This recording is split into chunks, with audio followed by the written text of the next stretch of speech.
আল্লাহর নবীর হাদিস, আল্লাহর নবী বলেন ক্বালা রাসূলুল্লাহ সাল্লাল্লাহু আলাইহি ওয়াসাল্লাম মান আহইয়াল লাইল মান আহইয়াল লায়ালিয়াল খামস, যে ব্যক্তি যে উম্মত 5টি রাত্রে জেগে জেগে ইবাদত করবে। কয়টি রাত্র?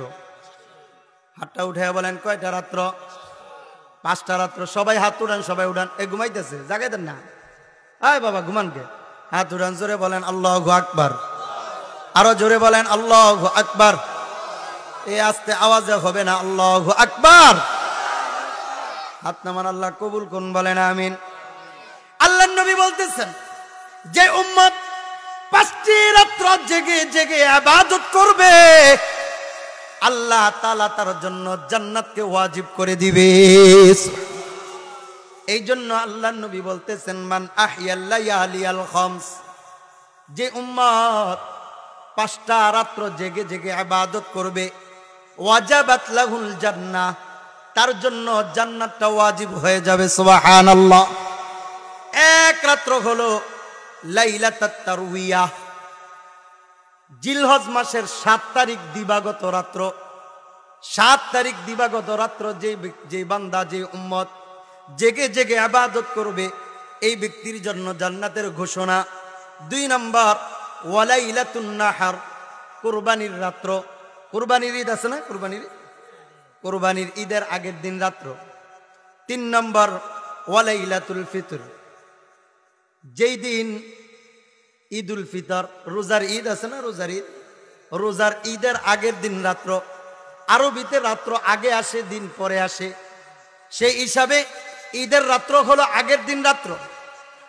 4 নম্বর 5 নম্বর হলো ওয়ালাইলাতুন নিসফি মিন শাবান, শাবান মাসের 14 তারিখ দিবাগত রাত্র। সুবহানাল্লাহ বলবেন না? আল্লাহর নবী বলতেছেন এই রাত্র জেগে জেগে তোমরা ইবাদত করো, পরের দিন রোজা রাখো, আল্লাহ তোমাদেরকে আইসা ডাকেন। আর আল্লাহর নবী বলেন লাইলাতুন নিসফি মিন শাবান, শাবান মাসের 14 তারিখ দিবাগত রাত্রে যেই বান্দা জেগে জেগে ইবাদত করবে, আল্লাহ তাআলা তার গুনাহ মাফ করে তাকে জান্নাতের মেহমান বানাই দিবে। এই জন্য আল্লাহর নবী বলেন শাবানু শাহরি ওয়া রমাদানু শাহরুল্লাহ, শাবান আমার মাস, আমি নবী এই মাসে ইবাদত বেশি বেশি করতাম। আর রমজান হলো আল্লাহর মাস। এই জন্য কোন উম্মত যদি রমজানের রোজা রাখে, আল্লাহ তাআলা বলেন ও বান্দা, প্রত্যেকটা ইবাদতের প্রতিদান আমি আল্লাহ ফেরেশতার মাধ্যমে দেই। বান্দা তুমি নামাজ পড়ছো, ফেরেশতার মাধ্যমে তোমাকে প্রতিদান দিলাম। হ্যাঁ, জান্নাতের চাবি পাইবা। দান সদকা করছো, ফেরেশতার মাধ্যমে প্রতিদান দিলাম। তুমি সত্য কথা বলছো, ফেরেশতার মাধ্যমে প্রতিদান দিব। হজ করছো, ফেরেশতার মাধ্যমে প্রতিদান দিব। বান্দা তুমি রোজা রাখছো, তোমার প্রতিদান আমি আল্লাহ ফেরেশতার মাধ্যমে দিব না। তুমি রোজা রাখছো, রোজাদারের প্রতিদান আমি আল্লাহ স্বয়ং নিজে হয়ে যাব। সুবহানাল্লাহ। এই জন্য আল্লাহর নবী বলতেছেন শাবান মাস আমি নবীর মাস, আমি নবী এই মাসে বেশি বেশি ইবাদত করতাম, বেশি বেশি রোজা রাখতাম। আর নবী এই মাসে রোজাও রাখতেন বেশি, নফল ইবাদতও বেশি বেশি করতেন। এই জন্যই আল্লাহর নবী সাল্লাল্লাহু আলাইহি ওয়াসাল্লাম বলেন যে এই মাসে যে একটা গুরুত্বপূর্ণ রাত্র আছে, এই রাত্রতে তোমরা গুরুত্ব দিয়ে রাত্রটাকে অবহেলা না করে, ওই যে সমস্ত আলেম নামের কলঙ্ক, মানুষদেরকে ধোঁকা দেয়, শবে বরাত বলতে কিছু নাই, শবে বরাত কোরআন হাদিসে নাই। আরে শবে বরাত কি কোরআন থাকবে নাকি? শবে বরাত ফার্সি শব্দ, কোরআনের ভাষা হলো আরবি, হাদিসের ভাষা হলো আরবি, ফার্সি কি কোরআনের মধ্যে ঢুকবে নাকি? কোরআনের ভাষা হলো লাইলাতুল মুবারাকা, হাদিসের ভাষা হলো লাইলাতুন নিসফি মিন শাবান।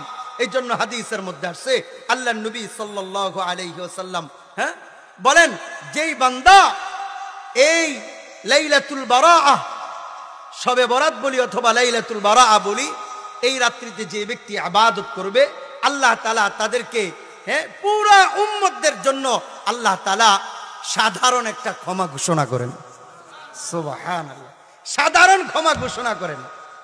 বিশেষ করে যে বান্দা ইবাদতে মগ্ন থাকবে, আল্লাহর কাছে চাইতে পারবে, আল্লাহ তাআলা তাকে মাফ করে দেয়। সুবহানাল্লাহ।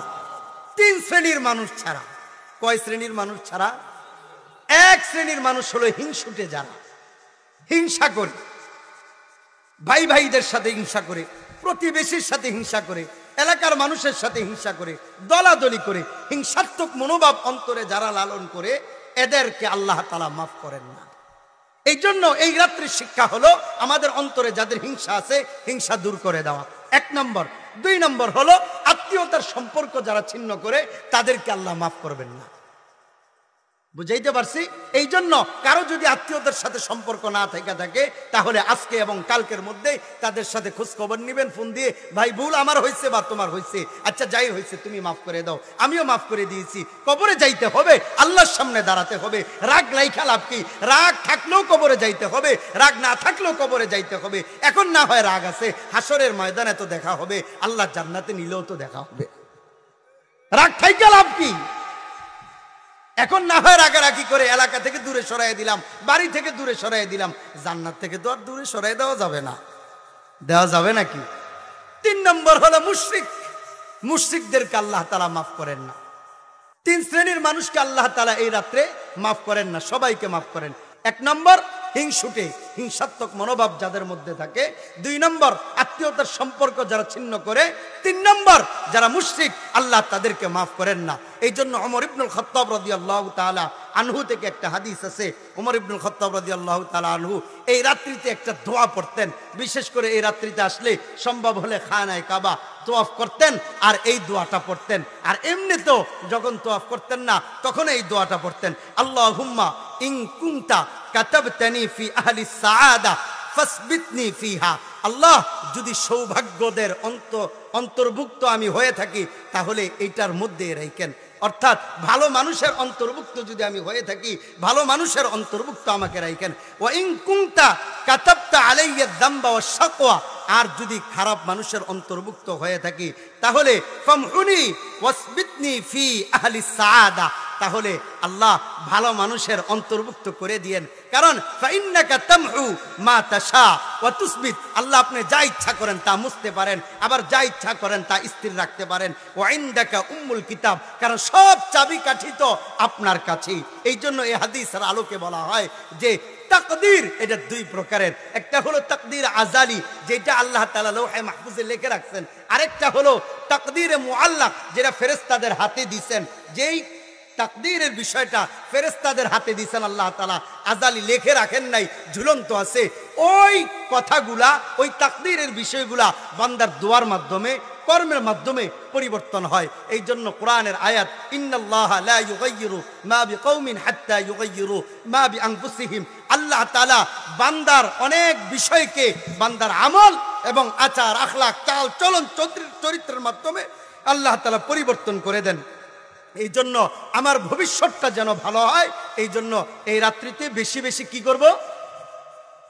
ইবাদতে কাটাবো। মনে থাকবে তো ইনশাআল্লাহ? বাকি আমাদের সমাজে যে কুসংস্কার আছে, কুসংস্কারগুলোর মধ্যে উল্লেখযোগ্য কুসংস্কার হলো যে এই রাত্রিতে আমরা হালুয়া রুটি খাই। কি হালুয়া রুটি আসেনি আপনাদের এখানে প্রচলন? আচ্ছা, আরেকটা আছে, প্রত্যেক মসজিদে মসজিদে জিলাপি দেওয়া, এটাও নাই? আচ্ছা যাক, আলহামদুলিল্লাহ। ইবাদতও করেন না মনে হয়, এটা করা হয় না? আচ্ছা যাই হোক, তাহলে এই জিনিসগুলা যেহেতু নাই, ঘোরাফেরা করা, একটা ভ্যান গাড়ি নিয়ে খালি ঘোরাফেরা করা আসেনি, এইটাও নাই। তাইলে ইবাদতে মগ্ন থাকেন আপনারা। ভালো, আপনারা ভালো মানুষ থাক, আল্লাহ তাআলা আপনাদের মতো সবাইকে কবুল করে নেয়।